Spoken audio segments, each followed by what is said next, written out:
Hi, everybody. Welcome to English Digest. I'm Tom. Hi, I'm Stephanie. It's our travel unit today, and we're traveling to a city in the United States called Chicago. Maybe you've been there before, maybe you haven't. Have you ever been there before, Stephanie?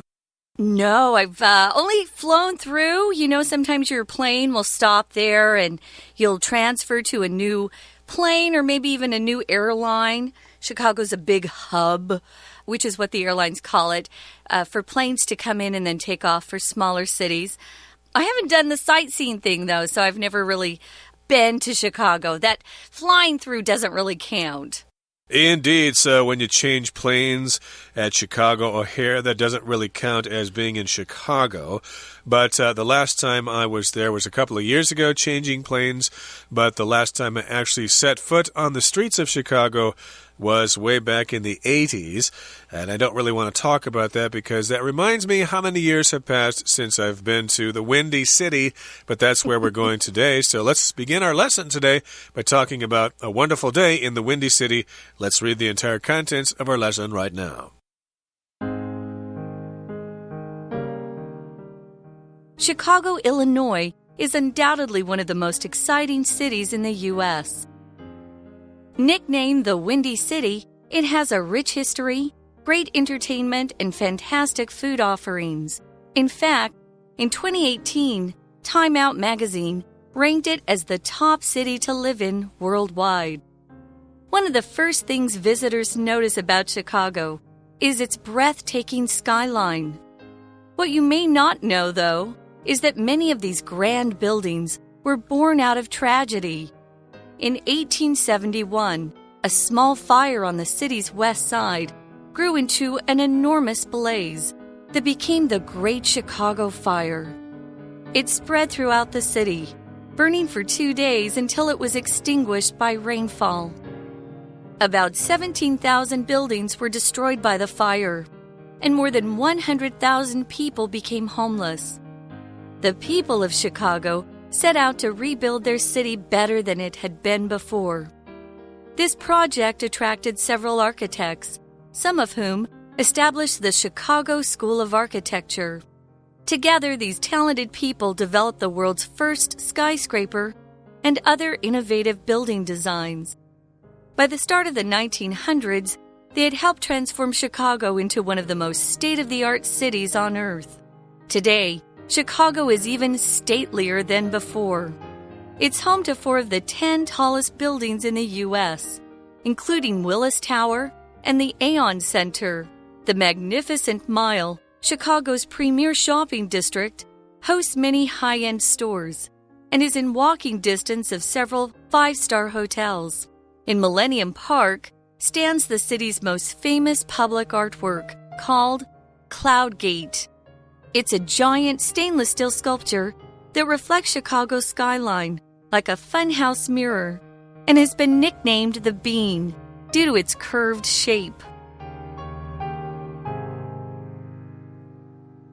Okay, everybody, it's time for us to discuss the contents of today's lesson. Again, it's our travel unit, and we're talking about the Windy City, Chicago. That's a nickname for Chicago. So we're spending a wonderful day in the city of Chicago. That's a city in the central United States. I think it's now it's the third most populous city in the U.S. I think L.A. is number 2, and now Chicago is number 3. Maybe you've been there before. It's on the shores of Lake Michigan.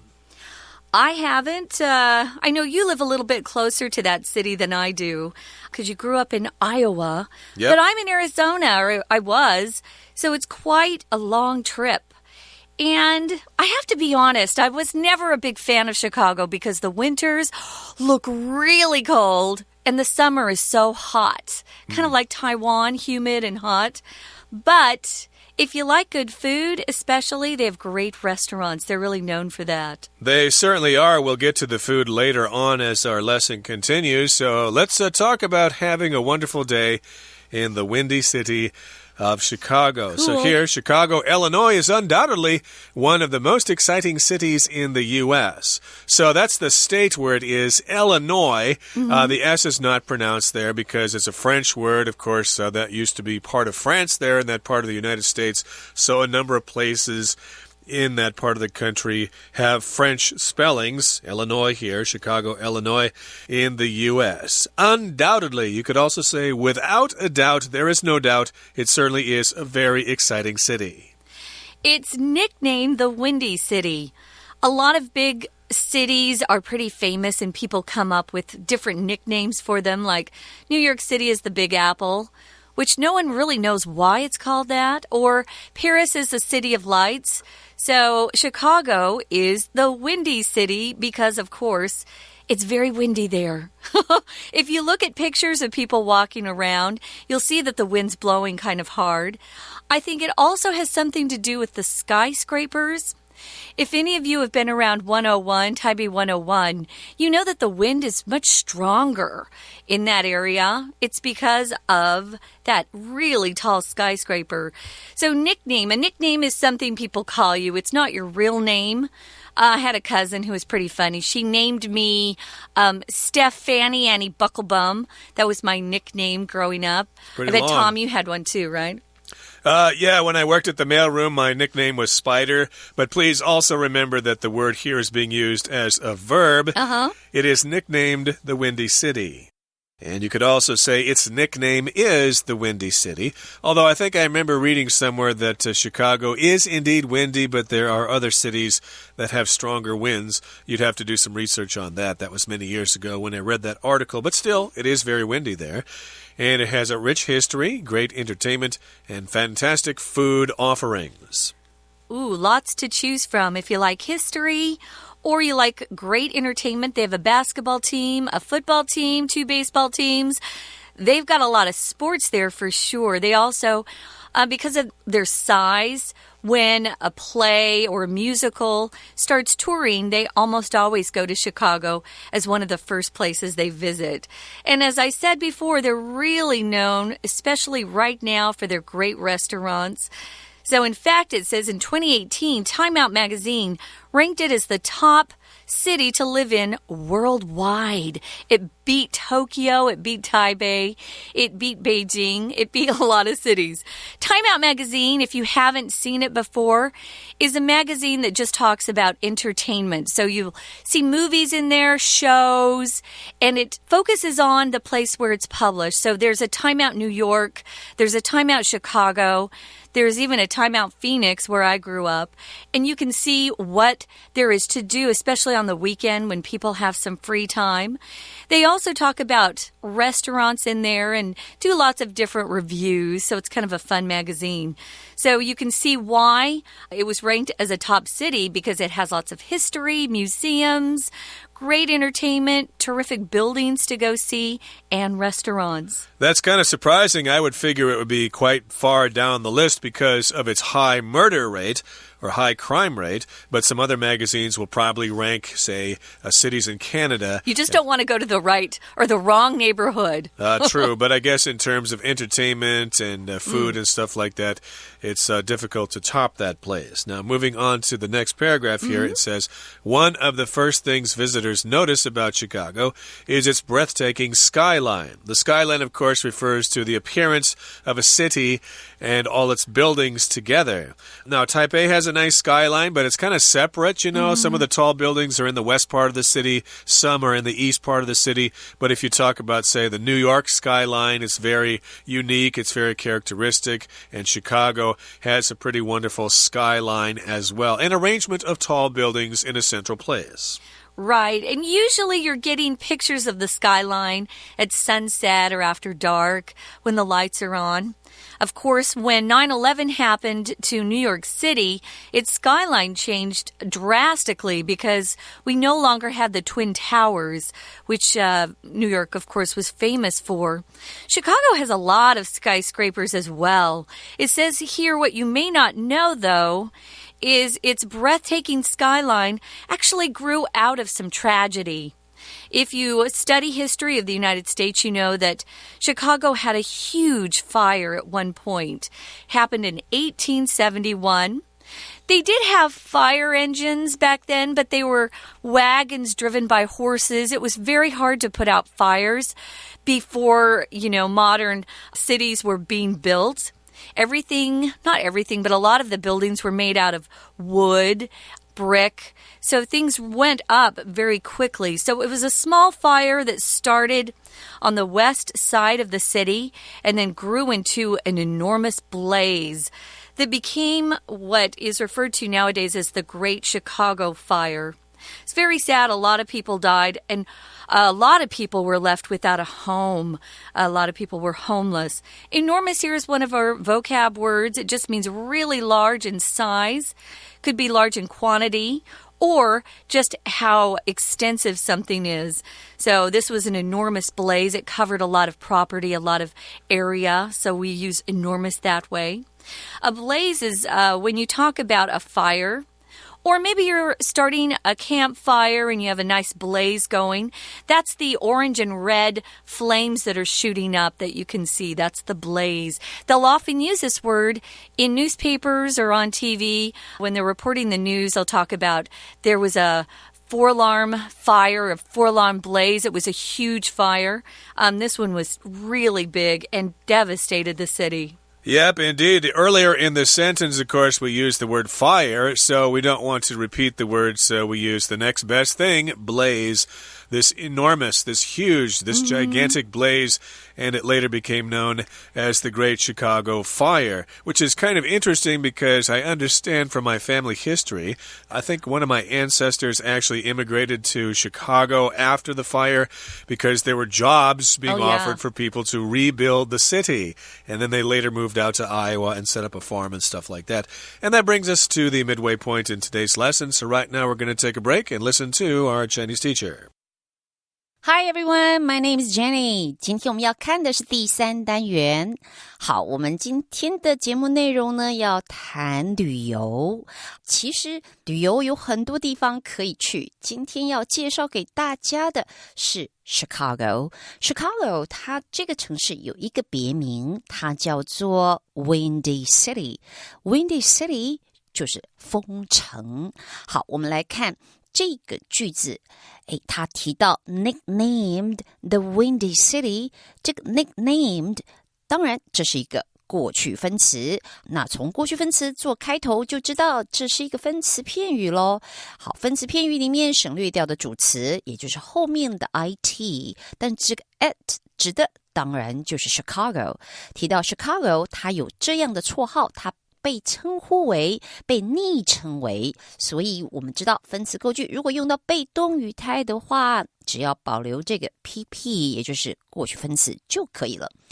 那提到 Chicago， 它基本上不管在历史上，这个历史故事也好，它有它的丰富的娱乐，还有它的食物，这3点也就是这篇文章要谈的内容。而且这边还有一个重要的资讯，就是说 Time Out 这个杂志还把 Chicago 这个评价上评为2018年全球最佳居住城市。我们注意到这个动词 rank 它其实当然它可以当动词也可以当名词，可是当动词的时候，像在这边它是个及物动词哦，就表示做排名，它把它排名为什么，也就是它把它评定为什么。好，我们再来看下面这段。既然说到 Chicago， 它在历史方面有丰富的历史，我们就从历史看起。因为 Chicago 其实让人最赞叹的就是它的天际线 skyline。 那可能不知道的就是说，其实这是有一个悲剧发生之后，那个悲剧讲的就是 The Great Chicago Fire， 也就是芝加哥大火。我们等一下再来谈谈芝加哥大火发生之后的故事。We're going to take a quick break. Stay tuned. We'll be right back.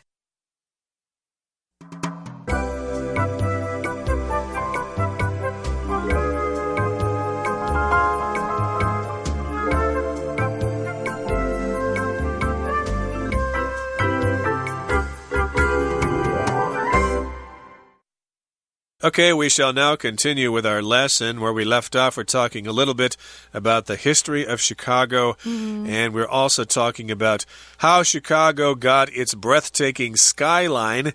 We did say that it kind of came from tragedy here. In 1871, of course, there was the Great Chicago Fire, and it spread throughout the city, burning for 2 days until it was extinguished by rainfall. So, of course, a fire, when it starts, it will spread. Usually, like the California wildfires are always spreading, or fires in Australia are always spreading. They get bigger, and the fire spread throughout the city, and it burned for 2 days. Thankfully, it rained a couple of days later, and the rain put out the fire. It's, it's interesting to think about how much longer it would have burned if it hadn't had rained. Yeah, no kidding. To extinguish just means you cause a fire to cease burning or go out. Usually, if you want to extinguish a fire, these days, if it's a small fire, we just use one of those fire extinguishers that hang on the wall of buildings and homes. I have one in the hallway where I live, which is kind of nice. It's very close. Sometimes you'll have a fire in the kitchen. It'll be nice to have a fire extinguisher that you could quickly use to extinguish the fire. So this one was helped out by nature because it started to rain, and the rain was such that it actually was able to put out the fire. But it actually burned for 2 whole days, if you can even imagine. So about 17,000 buildings were destroyed by the fire, and more than 100,000 people became homeless. We use this word homeless a lot these days because, at least in the States, the United States, we've got a lot of people who are homeless, meaning they don't have a home to live in. So you find them outside in parks or on sidewalks, or maybe they even have a blanket where they've made a tent as some sort of shelter. Unfortunately, that's the case for some people who no longer have homes. Some of them are sick, some have mental problems and can't keep a job. Well, this fire put a lot of people out on the street. We'll often use that phrase, yeah, he's on the street. The people of Chicago set out to rebuild their city better than it had been before. I bet they tried to use materials that weren't as flammable, or materials that didn't burn so quickly or easily, too. Yeah, I guess they learned their lesson there for everybody else on how to build cities to prevent big fires from happening. And this project of rebuilding the city of Chicago attracted several architects, some of whom established the Chicago School of Architecture, which is, of course, very famous in the world of architecture. And a person who designs buildings, the people who draw up those blueprints, are called architect, and of course the science of designing and constructing buildings is called architecture. Yeah, it's a fun job if you like design, but maybe you don't like designing bridges or clothes. Buildings are more your thing. It's kind of fun to be an architect. I have a friend who's an architect. Actually, Tom and I both know her. She's here in Taiwan. Okay. So, that Chicago School of Architecture is very famous. So together, these talented people developed the world's first skyscraper. Notice that this city built the first skyscraper. I didn't actually know that. I knew that they had some really high skyscrapers or tall skyscrapers. I didn't know they were first. And they came up with other innovative or very new types of building designs. By the start of the 1900s, they had helped transform Chicago into one of the most state-of-the-art cities on earth. This phrase here, it's actually an adjective, state-of-the-art. Notice that there are hyphens between these words. It turns it into an adjective. If something's described as state-of-the-art, especially technology, you know it's kind of the latest stuff out there. It's the coolest, latest, especially in terms of technology. So, turned Chicago into one of those really modern cities very quickly. That's right. So, of course, lots of people look at Chicago if they want to look for designs for buildings and stuff like that, because people have come up with some rather unique innovative designs, and we've all learned from that up until the present time. So let's move on now to the next paragraph. It says, today Chicago is even statelier than before. So here we've got the word stately. That just means kind of dignified, and it's really got a grand manner. It's very impressive, and I guess we're using that word to describe the buildings there. You will be very impressed if you go to Chicago and look at all those tall buildings. Although, of course, Shanghai probably outshines Chicago now. But nowadays, of course, Chicago is home to 4 of the 10 tallest buildings in the U.S., including Willis Tower and the Aon Center. Okay, Willis Tower used to be the Sears Tower. I was in that once many years ago when it used to be the tallest building in the United States. I don't know if it still is, but still 4 of the 10 tallest buildings in the U.S. are in Chicago, and other ones, of course, are probably in New York. New York is, of course, a larger city with more money and more people, but still, this is quite impressive to have 4 of the 10 tallest buildings in the U.S. Yeah, it really is, if you think about it. I was just going to say that Willis Tower. Yeah, we grew up knowing that that tower was called the Sears Tower. What happens is a company will actually pay to have their name put on a building. And currently, Sears, which was a pretty popular kind of a department store, especially before I was even born, they were really big.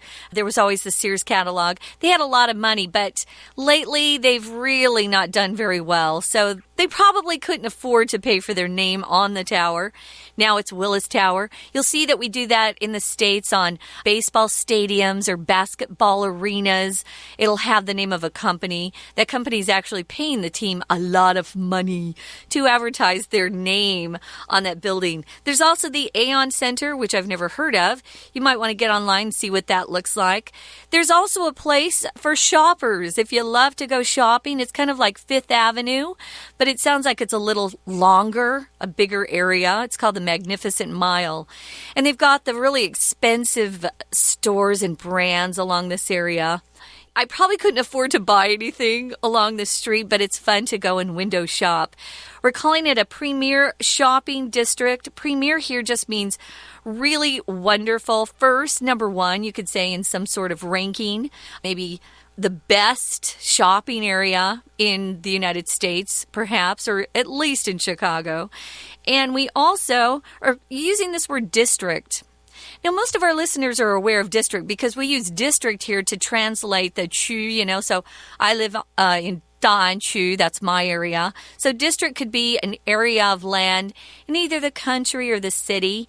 And sometimes they'll name certain areas a district because it has a certain flavor to it or flair to it. Here it's a shopping district. Notice it's a great place to go shopping. Or like in New York, of course, you got Wall Street. That's the financial district. But here in Chicago, the Magnificent Mile is the premier or top shopping district or area.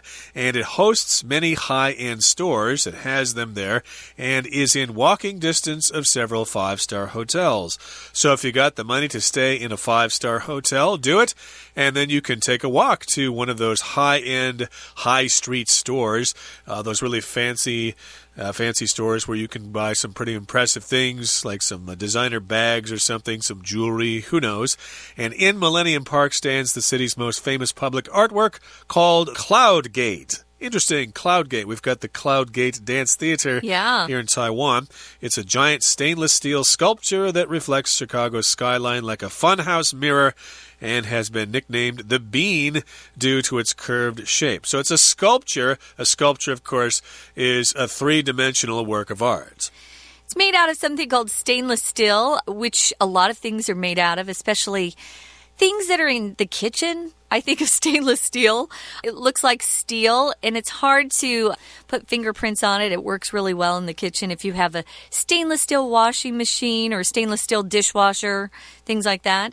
This is made out of stainless steel. If it's a sculpture, like Tom said, it's something, it's a piece of artwork that is carved or shaped either by using wood, rock, or maybe you're pouring a hot type of metal into a mold. and making a sculpture that way. So it reflects Chicago's skyline like a funhouse mirror.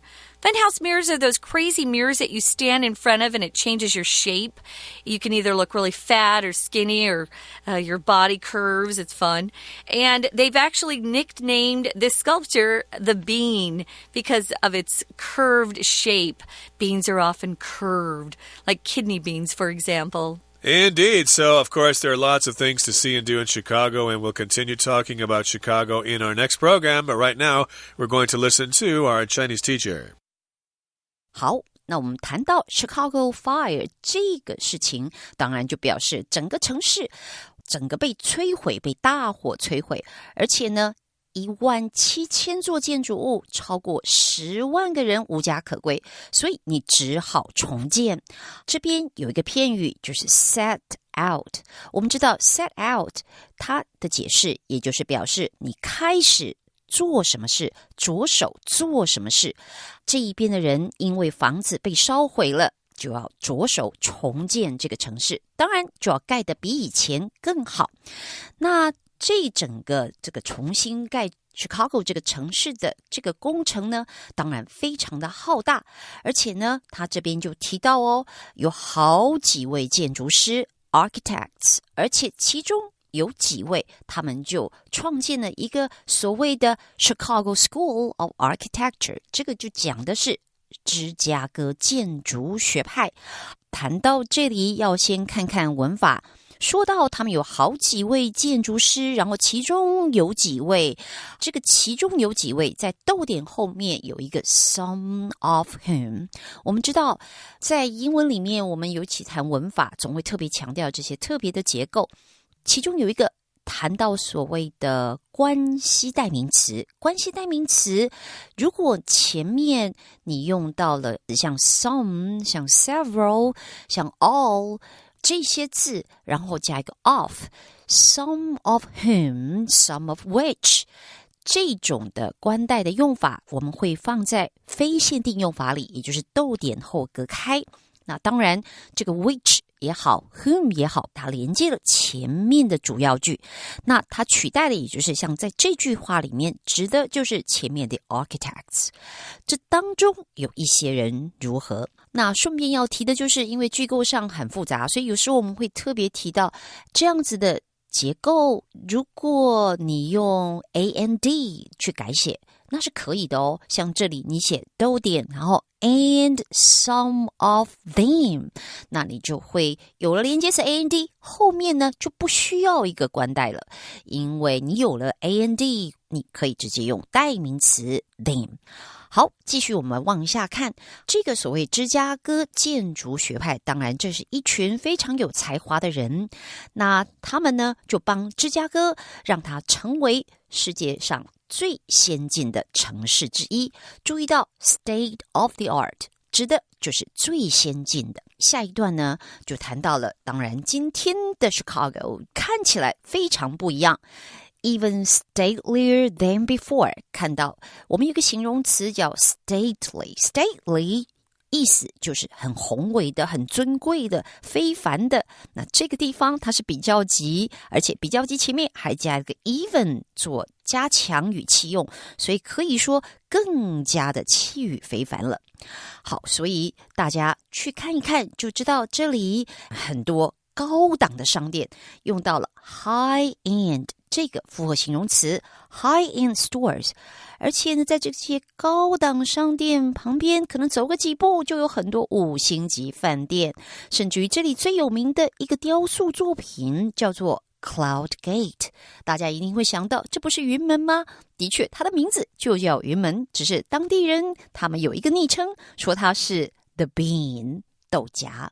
好，我们今天的讲解就到这边结束，我们下次见。